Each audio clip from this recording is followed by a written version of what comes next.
With the Iran war that Donald Trump started spiraling out of control, well, at least spiraling out of his control, asking allies that he completely insulted for help, asking NATO for help, and showing no kind of remorse or humanity for our fallen war dead, Donald Trump is foundering.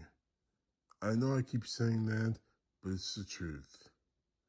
And to help me understand that, I'm going to play you the voice recording of Lawrence O'Donnell of MS Now, combining all of these situations that are really hurting Donald Trump even now. Well, Donald Trump has never been able to convincingly express sympathy or sorrow for anyone other than himself.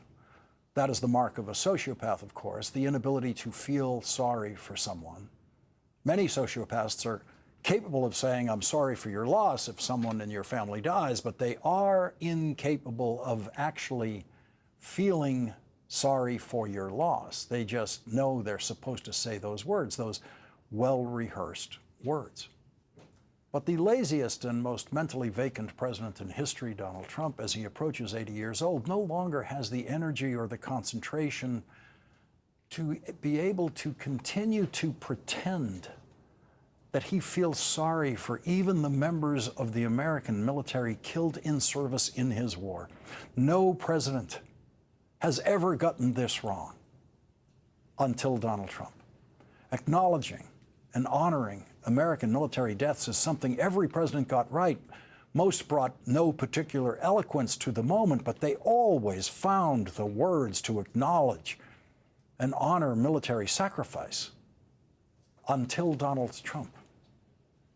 Last night at 9:17 p.m., with the cameras rolling, Donald Trump's mind and feelings appeared to be in apparent sociopathic lockdown, possibly, when he was asked about the 6 Air Force personnel on a refueling plane that crashed in Donald Trump's new war zone.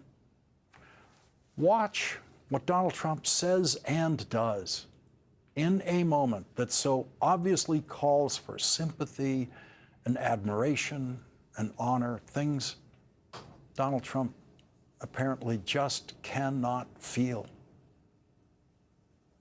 Do you have a comment on the 6 servicemen? Go ahead. Who else? Nothing. Not a word. Just an immediate turn away. Who else? Who else has a question that's not about the war dead? 6 American Air Force personnel lose their lives in a refueling accident in Donald Trump's war, and Donald Trump doesn't have a word to say about them and their sacrifice and their families' suffering. Air Force Sergeant Tyler Simmons, age 28, of Columbus, Ohio, was on the plane that went down. Here's what Tyler Simmons' cousin and grandmother said to a local NBC affiliate yesterday afternoon, several hours before Donald Trump could not think of a word to say about the sacrifice Sergeant Simmons made and the suffering of his family. This could have been prevented. We didn't need to be in this war. You know, this is uncalled for. And this is what we get. Families are suffering right now. Not only our family, but there are other families that's lost loved ones. And just to create a war because you want to create a war, it's not right. It is not right. The 5 others whose deaths Donald Trump refused to even acknowledge or comment on are Major John Klinner, 33, of Auburn, Alabama; Captain Ariana Savino, 31, of Covington, Washington; Sergeant Ashley Pruitt, 34, of Bardstown, Kentucky. The other 3 on that plane were all from Ohio, serving in the Ohio Air National Guard. They were Sergeant Tyler Simmons, Captain Seth Koval, 38 years old, of Stoutsville, Ohio, and Captain Curtis Angst, 30, of Wilmington, Ohio. The dignified transfer will take place Wednesday and be closed to the press at the request of the families. That doesn't mean Donald Trump won't try to find some way to exploit the dignified transfer, as he did exploit the first dignified transfer that occurred during his war. Donald Trump disgraced himself as the only president in American history who has tried, or would even consider trying, to raise money over the bodies of the war dead in a war that he started. Donald Trump has sent out a fundraising email using a photograph of Donald Trump wearing a ridiculous and disrespectful hat at that dignified transfer. Any other president would be immediately rebuked by unanimous votes of the House and the Senate on a resolution condemning the president for dishonorable behavior, at a minimum for doing something like this. MS Now reports Donald Trump's fundraising email with the photograph exploiting the war dead tells the victims of that email solicitation, quote, "As a national security briefing member, you'll receive my private national security briefings, unfiltered updates on the threats facing America, the straight truth on border invasions, foreign adversaries, deep state sabotage, and every danger the fake news hides. You'll get the inside scoop direct from me, President Trump." And imagine being stupid enough to receive that email and send in that money, believing you were going to get something truthful from Donald Trump. Donald Trump continues to deepen his pathological lying about his war, saying today he has spoken to a former president, a Democrat, who supports his war. That is, of course, an obvious lie. Each of the former living Democratic presidents, Bill Clinton, Barack Obama, and Joe Biden, issued statements saying that no, none of them talked to Donald Trump about his war. That kind of public hallucination by a president is more than enough to invoke a 25th Amendment procedure based on the mental health grounds that the president is incapable of serving, and remove the president from his duties, especially in the middle of a war started by that same incompetent president who cannot explain why the war started or what will be necessary to end the war. Donald Trump gave the stupidest answer in the history of the question, when will the war be over? I don't think it's going to be long. When it's over, this is going to bounce right back so fast. When are you going to know when it's over? When I feel it. Okay. I feel it in my bones. Donald Trump has gone from saying the United States military doesn't need anyone's help in this war to desperately begging any and all foreign countries to help him in his war. Not surprisingly, no other country has yet to step into Donald Trump's war zone.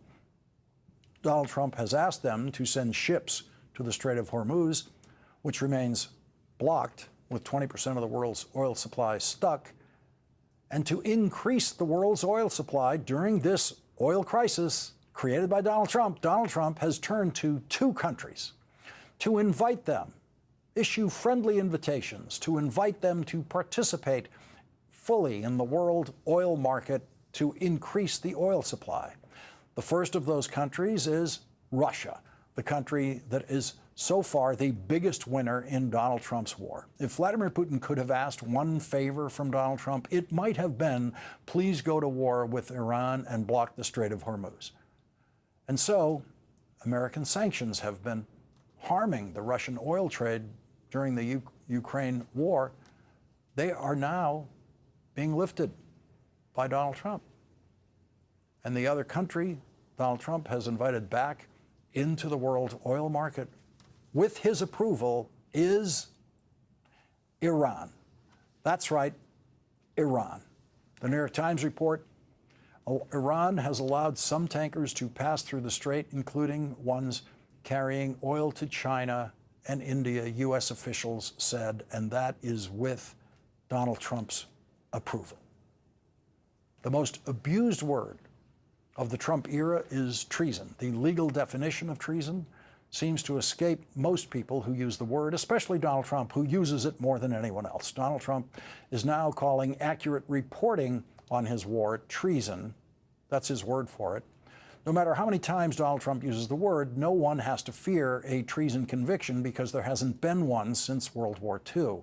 The reason we have not had a treason conviction since World War II is the Supreme Court has held that a necessary precondition for the crime of treason is a declaration of war. Because the Constitution defines treason as giving aid and comfort to our enemies, the word enemy carries legal meaning, and the only way to qualify as an enemy in a treason case is for that enemy to be named in writing in a declaration of war, which the United States of America has not passed since World War II. And yes, it's outrageous and further signs of Donald Trump teetering on the brink of dementia.